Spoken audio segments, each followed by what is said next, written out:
ফেব্রুয়ারির শুরুতে টানা তীব্র শীতে সেন্ট পিটার্সবার্গের কেন্দ্রীয় খালগুলো পুরোপুরি জমে যায়। গড় তাপমাত্রা নেমে আসে -12°C। কয়েক সপ্তাহ ধরে স্থায়ী ঠান্ডায় বরফ পুরো হয়ে ওঠে, নিরাপদ হয় হাঁটার জন্য।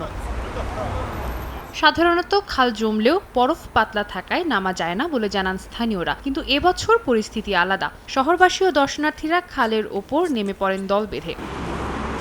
বরফের উঁচু স্তর থেকে শহরকে দেখার সুযোগও দিচ্ছে জমে যাওয়া খাল। স্থানীয় বাসিন্দারা জানান, এই জায়গা থেকে শহরটাকে একেবারে আলাদা মনে হয়। পরিষ্কার নীল আকাশ আর ভিন্ন কোণ শহরকে করেছে আরো সুন্দর। এখান থেকে শহরটাকে একেবারে আলাদা মনে হচ্ছে। সম্ভবত নিচ থেকে দেখছি বলেই এমন লাগছে। একটা অস্বাভাবিক দৃষ্টিভঙ্গি, তার উপর পরিষ্কার রৌদ্রোজ্জ্বল আকাশ। দারুণ লাগছে। সবাইকে আমি এটা দেখার পরামর্শ দেব। আমরা বিশেষভাবে শহরের কেন্দ্রে খালগুলো দেখতে এসেছি। বলতে পারি নদী খাল জমে যাওয়া নতুন কিছু নয়, মানুষ আগেও বরফের উপর নেমেছে।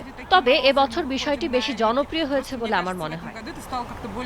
বরফের ওপর দেখা যায় অভিনব দৃশ্য। সাইকেল চালিয়ে কেউ টেনে নিচ্ছেন স্কিয়ার বা স্নোবোর্ডারকে, এক পাশে হকি স্টিক, অন্য পাশে ফুটবল। গ্রীষ্ম আর শীতের খেলায় মিলেমিশে একাকার। সাদিয়া তাসনিম, সময় সংবাদ।